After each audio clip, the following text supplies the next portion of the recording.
Kitchen. ನಾನು ನಿಮ್ಮ ಪ್ರೀತಿಯ ಸ್ವೀಕೃತಿ ಮಾತಾಡ್ತಾ ಇದ್ದೀನಿ. ಇವತ್ತು ನಾವು ನೆಲಮಂಗಲದಲ್ಲಿರೋ ದಾಕ್ಷಾಯಿಣಿಯವ್ರ ಮನೆಗೆ ಹೋಗ್ತಾ ಇದ್ದೀವಿ. ಇವತ್ತು ನಮಗೋಸ್ಕರ ಅವ್ರು ಯಾವ ರೆಸಿಪಿ ಮಾಡ್ಬೋದು ಅಂತ ನಾನು ಕೂಡ ತುಂಬ ಯೋಚನೆ ಮಾಡ್ತಾ ಇದ್ದೀನಿ. ಮತ್ತೇಕೆ ತಡ, ಬನ್ನಿ ಹೋಗೋಣ. ನಾವಿವಾಗ ದಾಕ್ಷಾಯಿಣಿಯವ್ರ ಮನೇಲಿದ್ದೀವಿ. ನಮಗೋಸ್ಕರ ಯಾವ ರೆಸಿಪಿನ ಅವ್ರು ರೆಡಿ ಮಾಡ್ತಿದ್ದಾರೆ ಅಂತ ಅವ್ರ ಬಾಯಿಂದನೇ ಕೇಳೋಣ, ಬನ್ನಿ. ನಮಸ್ಕಾರ ಅಮ್ಮ. ನಮಸ್ತೆ ಮೇಡಮ್. ಸೊ ಮೊದಲನೇದಾಗಿ ತುಂಬಾ ಚೆನ್ನಾಗಿ ಕಾಣಿಸ್ತಾ ಇದ್ದೀರಾ. Thank you madam. ನೋಡ್ತಾ ಇದ್ರೆ ಏನೋ ಒಂಥರ ಹಬ್ಬದ ವಾತಾವರಣ ಫೀಲ್ ಆಗ್ತಾ ಇದೆ ನನಗಂತೂ. ಸೊ ಏನು ಮಾಡ್ಕೊಂಡಿದ್ದೀರಾ ನೀವು? House wife madam.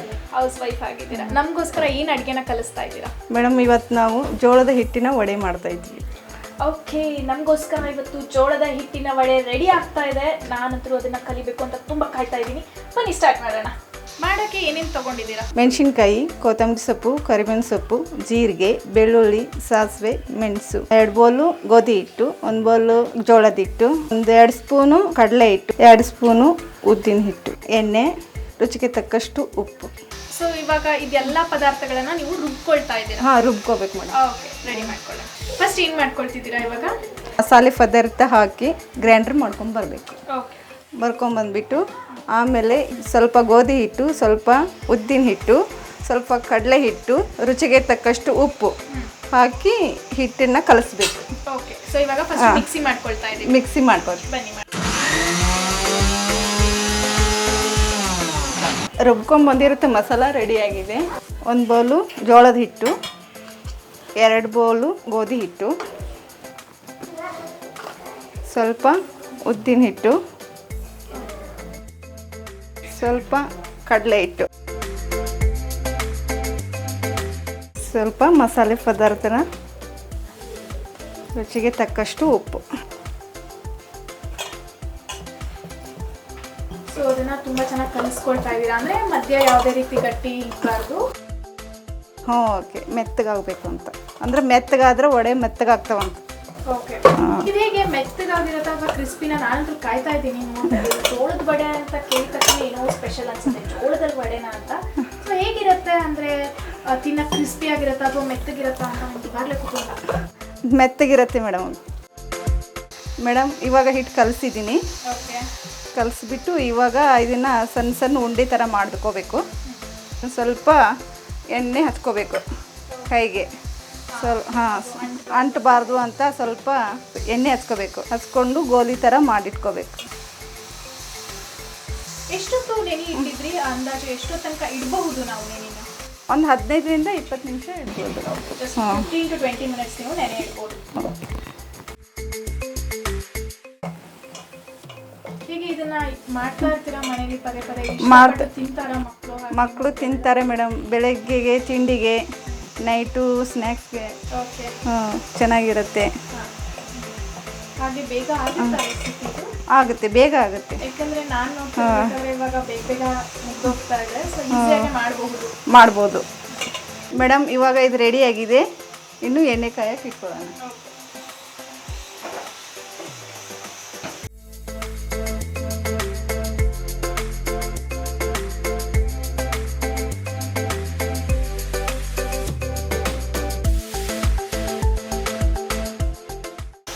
ಇವಾಗ ಎಣ್ಣೆ ಕಾಯಿ ಸ್ವಲ್ಪ. ಓಕೆ, ಇವಾಗ ಒಂದು ಕವರ್ ತೊಗೊಂಡ್ಬಿಟ್ಟು, ಅಂದರೆ ಇದ್ರಲ್ಲಾದರೂ ಎಲ್ಲ ಅಂಟ್ಕೊಳತ್ತಲ್ವಾ, ಸ್ವಲ್ಪ ಕವರ್ ತೊಗೊಂಡ್ಬಿಟ್ಟು ಇದಕ್ಕೆ ಎಣ್ಣೆ ಸವರಿ, ಆಮೇಲೆ ಇದನ್ನ ಉಂಡೆಗಳನ್ನು ಒಂದೊಂದು ಇಟ್ಟು ಹಿಂಗೆ ಮೇಲೆ ಅಷ್ಟೇ, ಹಿಂಗೆ ಅಷ್ಟೇ.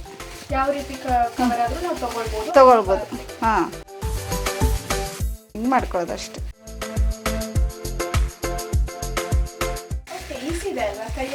ಹಾಂ, ಮುಗಿಸ್ಬಿಡ್ಬೋದು.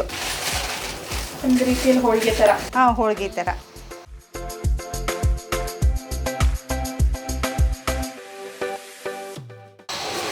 ಹೋಳಿಗೆ ಶೈನಿಂಗ್ ನಿಪ್ಪಟ್ಟು ಸೈಜು. ಹಾಂ, ನಿಪ್ಪಟ್ಟು ಸೈಜು.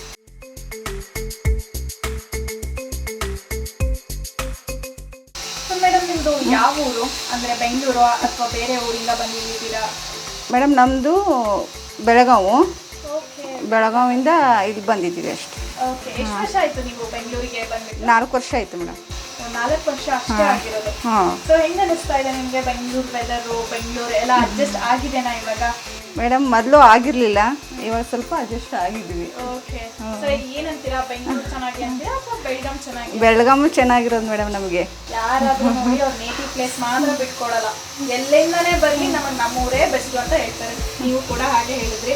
ಸೊ ಏನ್ ಫೇಮಸ್, ಏನ್ ನೀವು ಬೆಳಗಾಮಲ್ಲಿ ತುಂಬಾ ಒಂದು ಎಲ್ಲರೂ ಯೂಶುವಲ್ ಆಗಿ ಮಾಡೋದು ಇದು ನಮ್ಮಲ್ಲಿ ಮಾಡ್ತಾರೆ ಡೈಲಿ ಆ್ಯಂಡ್ ಇದು ಸ್ಪೆಷಲ್ಲು ಅಂತ ಅನ್ನೋಂಗಿದ್ರೆ? ನಮಗೆ ಸ್ಪೆಷಲ್ ಅಂದರೆ ಮೇಡಮ್ ರೊಟ್ಟಿ ಜಾಸ್ತಿ. ಯಾವ ಥರ ರೊಟ್ಟಿ? ರೊಟ್ಟಿ ಕಡಕ್ ರೊಟ್ಟಿ, ಜೋಳದ ಕಡಕ್ ರೊಟ್ಟಿ, ಓಕೆ. ಆಮೇಲೆ ಮೆಕ್ಕೆಜೋಳ ರೊಟ್ಟಿ.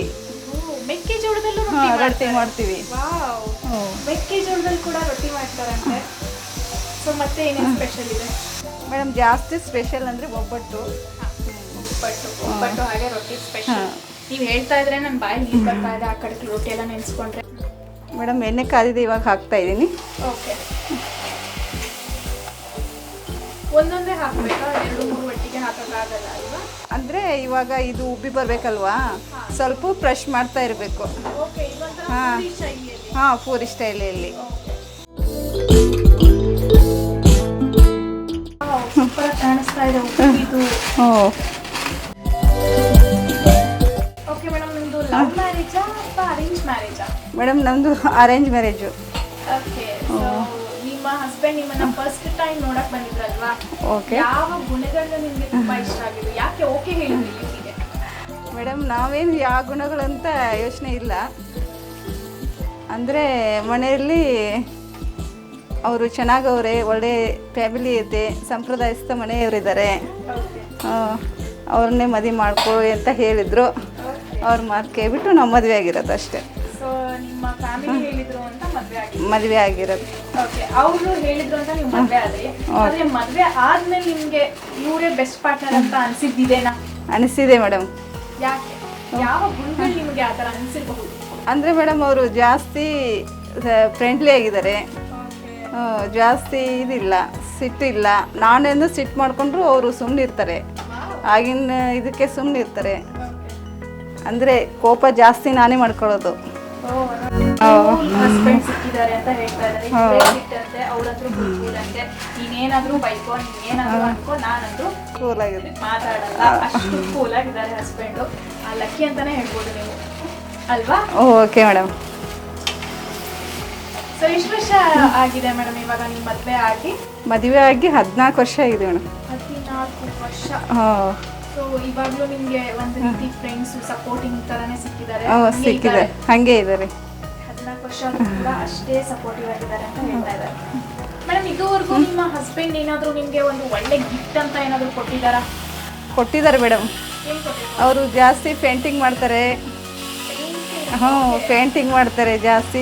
ನಮ್ಮದೇ ಫೋಟೋಗಳನ್ನು ತೆಗೆದು ಗಿಫ್ಟ್ ಮಾಡಿ ಕೊಟ್ಟಿದ್ದಾರೆ. ನಿಮ್ಮ ಫೋಟೋನ ತೆಗೆದು ಪೇಂಟಿಂಗ್ ಮಾಡಿ ಕೊಟ್ಟಿದ್ದಾರೆ. ಕೊಟ್ಟಿದ್ದಾರೆ. ವಾವ್, ಡಿಫ್ರೆಂಟ್ ಕಲೆ ನೋಡಿ. ಇವ್ರದೇ ಫೋಟೋ ತೆಗೆದು ಅದನ್ನ ಪೇಂಟ್ ಮಾಡಿ ಅವ್ರ ಹಸ್ಬೆಂಡ್ ಇವರಿಗೆ ಗಿಫ್ಟ್ ಅಂತ ಕೊಟ್ಟಿದ್ದಾರೆ. ಬೆಸ್ಟ್ ಗಿಫ್ಟ್ ಇದು ಅಲ್ವಾ? ಹೌದು. ಓಕೆ, ಮತ್ತೆ ನಿಮಗೆ ಚೈಲ್ಡ್ಹುಡ್ ಇಂದ ಇದುವರೆಗೂ ಏನಾದರೂ ನನಗೊಂದು ಒಳ್ಳೆ ಮೆಮೊರಿ ಇದೆ ಅಪ್ಪ, ನಾನು ಇದನ್ನ ಮರೆಯೋಕ್ಕೆ ಆಗಲ್ಲ ಅನ್ಕೊಂಡ್ರೆ ಯಾವ ಮೆಮೊರಿ ಇರಬಹುದು? ಮೇಡಮ್ ನಮ್ಮ ಅಣ್ಣರ ಜೊತೆಗೆ ಜಾಸ್ತಿ ನಾವು ಬೆಳೆದಿರೋದು, ಅಂದರೆ ಜಾಸ್ತಿ ಮೂಮೆಂಟ್ ಇರೋದು ಅವ್ರ ಜೊತೆಗೆ ನಮ್ಮದು. ಹಿಂಗೆ ಅಣ್ಣ ತಂಗಿಯರ ಹಾಂ ಜೊತೆ ನಾನು ಕಳೆದಿದ್ದು ಮೆಮೊರೀಸ್ ಬೆಸ್ಟ್ ಮೆಮೊರಿ ಅಂತ ಹೇಳ್ತಾ ಇದ್ದಾರೆ. ಹೌದು. ಓಕೆ, ಏನು ಮಾಡ್ತಿದ್ರಿ ಅವಾಗ? ಅಂದರೆ ಅಣ್ಣನ ಜೊತೆ ಆಟ ಆಡ್ತಿರ್ಬೋದು ಅಥವಾ ನೀವು ಹೆಂಗೆ? ಅಂದರೆ ಶಾಲೆ ಸೂಟಿ ಇದ್ದರೆ ಮೇಡಮ್ ಜಾಸ್ತಿ ಈಜಾಡೋಕೆ ಹೋಗೋದು ಜಾಸ್ತಿ. ಹಾಂ, ಜಾಸ್ತಿ ಅವ್ರ ಜೊತೆ ಬರುತ್ತೆ.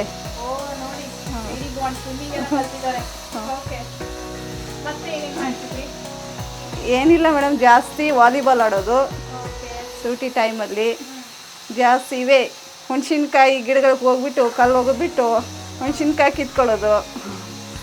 ಹಾಂ, ನೆನಪು. ಜಾಸ್ತಿ ಫ್ರೆಂಡ್ಸ್ ಇಲ್ಲ ನಮಗೆ, ನಮ್ಮ ಅಣ್ಣಂದಿರೇ ಜಾಸ್ತಿ ಫ್ರೆಂಡ್ಸು. ಅಣ್ಣಂದಿರ ಲೈಫಲ್ಲಿ ಬೆಸ್ಟ್ ಫ್ರೆಂಡ್ಸ್ ಅಂತ ಒಂದು ಒಳ್ಳೆ ಸೆಂಟೆನ್ಸ್ ಹೇಳ್ತಾ ಇದ್ದಾರೆ. ಸೊ ಇವಾಗ ನೀವೆಲ್ಲಾದ್ರೂ ಹೊರಗಡೆ ಹೋಗ್ಬೇಕು ಅಂದರೆ ಫ್ರೆಂಡ್ಸ್ ಇಲ್ಲ, ಇವಾಗಲೂ ಹೋದರೆ ಮತ್ತು ಅಣ್ಣಂದು ಹಾಂ ಅದೇ bonding. Very nice. Okay madam, ನಿಮ್ಮ ಸಣ್ಣ ವಯಸ್ಸಿನಿಂದ ಇದುವರೆಗೂ ಏನಾದರೂ ನನಗೆ ಇದು ಬೇಡಾಗಿತ್ತು ಮೆಮೊರಿ, ಇದು ಆಗಬಾರ್ದಾಗಿತ್ತು ಬಟ್ ಆಗಿಬಿಟ್ಟಿದೆ, ನನಗೆ ಇದು ತುಂಬ ಕೆಟ್ಟ ಮೆಮೊರಿ ಅಂತ ಯಾವುದಾದ್ರೂ ಒಂದು ಮೆಮೊರಿ? ಮೇಡಮ್ ನಮ್ಮಮ್ಮ ತೀರ್ಕೊಂಡ್ರಲ್ಲ, ಇಷ್ಟು ಸಣ್ಣ ವಯಸ್ಸಿಗೆ ತೀರ್ಕೊಂಡ್ಬಿಟ್ರಲ್ಲ ಅಂತ ಹೇಳಿ ಅದೊಂದೇ ನಮಗೆ ಮೆಮೊರಿ ಇನ್ನೂವರೆಗೂ ಕೊರಿತಾ ಇರುತ್ತೆ ಅವಾಗವಾಗ. ಸಾರಿ, ಬಟ್ ಅಮ್ಮ ಹೇಗೆ ತೀರ್ಕೊಂಡ್ರು? ಅಂದರೆ ಮೇಡಮ್ ಅವ್ರಿಗೆ ಮೈಂಡ್ ಹಾರ್ಟ್ ಅಟ್ಯಾಕ್ ಆಗಿತ್ತು ಅವರಿಗೆ. ಓಕೆ, ನೀವು ಯಾವ ಏಜ್ ಇದ್ರಿ ಅವಾಗ? ಅಂದರೆ ಮೇಡಮ್ ನಮ್ಮದು ಏಜ್ ಮದುವೆ ಆಗಿತ್ತು. ಓಕೆ ಮದುವೆ ಆಗಿ ಒಂದು 8 ವರ್ಷಕ್ಕೆ ತೀರ್ಕೊಟ್ರು. ಓಕೆ, ಬಟ್ ಏನೇ ಆಗಲಿ, ಮದುವೆ ಬಿಡಿ, ಏನೇ ಸಣ್ಣ ವಯಸ್ಸಲ್ಲಿದ್ರು ಅಮ್ಮ ತೀರ್ಕೊಂಡಾಗ ಆಗೋಷ್ಟು ನೋವು ನಿಜವಾಗ್ಲೂ ಅರ್ಥ ಆಗುತ್ತೆ. ಬಟ್ ಇವಾಗ ನೀವು ಅದನ್ನು ಎಲ್ಲ ಮರೆತು ಬದುಕ್ತಾ ಇದ್ದೀರಾ. ಬದುಕ್ತಾ ಇದ್ದೀವಿ. ಬಟ್ ಎಲ್ಲೋ ಒಂದು ಕಡೆ ನೋವು ಕಾಣಿಸುತ್ತೆ ಅಂತ ನನಗೆ ಅನಿಸುತ್ತೆ. ಬಟ್ ಪರವಾಗಿಲ್ಲ, ಇವಾಗ ನಿಮಗೆ ನಿಮ್ಮದೇ ಆದಂಥ ಫ್ಯಾಮಿಲಿ ಇದೆ, ಮೂವ್ ಆನ್ ಆಗಲೇಬೇಕು, ನಡೆಸಲೇಬೇಕು, ಪರವಾಗಿಲ್ಲ. ಸೊ ಅದು ಒಂದೇ ಮೆಮೊರಿ ಬಿಟ್ಟರೆ ಇವಾಗ ನೀವೆಲ್ಲ ಲೈಫಲ್ಲಿ ಸೆಟ್ಲ್ ಆಗಿದ್ವಿ, ಏನೂ ಪ್ರಾಬ್ಲಮ್ ಇಲ್ಲ. ಓಕೆ, ಅದು ಒಂದೇ ಅವರಿಗೆ ತುಂಬ ಕೆಟ್ಟ ಮೆಮೊರಿ ಅಂತ ಹೇಳ್ಬೋದು. ಅದನ್ನು ಬಿಟ್ಟರೆ ಜೀವನದಲ್ಲಿ ತುಂಬ ಸುಖವಾಗಿದ್ದೀನಿ ಅಂತ ಹೇಳ್ತಾ ಇದ್ದಾರೆ. ಜೋಳದ ವಡೆ ರೆಡಿಯಾಗಿದೆ. ಓಕೆ, ಸೊ ಬಿಸಿ ಆದಂಥ ಜೋಳದ ವಡೆ ರೆಡಿಯಾಗಿದೆ. ಅದ್ರ ಜೊತೆಗೆ ಖಾರದ ಚಟ್ನಿ, ಜೊತೆಗೆ ಮೊಸರು. ನನಗಂತೂ ಬಾಯಲ್ಲಿ ನೀರು ಬರ್ತಾ ಇದೆ ಆ್ಯಕ್ಚುಲಿ.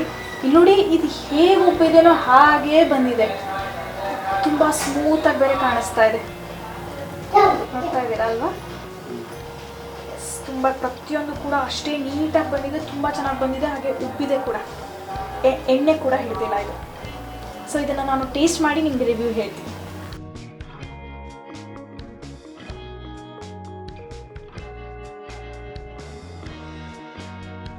ಜೋಳದ ವಡೆನ ನಾನು ಇವಾಗ ಟೇಸ್ಟ್ ಮಾಡ್ತಾ ಇದ್ದೀನಿ. ಖಾರದ ಚಟ್ನಿ ಜೊತೆ ಟೇಸ್ಟ್ ಮಾಡ್ತಾ ಇದ್ದೀನಿ.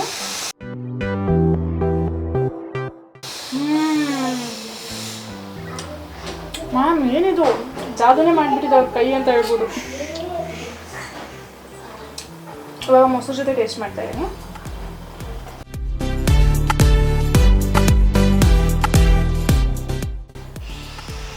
ನಿಜವಾಗ್ಲೂ ಹೇಳ್ತೀನಿ, ತಿಂದರೆ ಕಳೆದೋಗ್ಬಿಡ್ತೀರ 100%. ನಾನು ಗ್ಯಾರಂಟಿ ಕೊಡ್ತೀನಿ. ಬ್ರೇಕ್ಫಾಸ್ಟಿಗಾಗಲಿ, ಈವ್ನಿಂಗ್ ಸ್ನ್ಯಾಕ್ಸಿಗಾಗಲಿ, ಯಾವುದೇ ಹೊತ್ತಲ್ಲಿ ಮಾಡಿದ್ರು ಕೂಡ ನೀವು ತಿಂದರೆ ನಿಜವಾಗ್ಲೂ ವರ್ತ್ ಇಟ್ ಅಂತ ಅನಿಸುತ್ತೆ. ತುಂಬ ಚೆನ್ನಾಗಿ ಮಾಡಿದ್ದಾರೆ.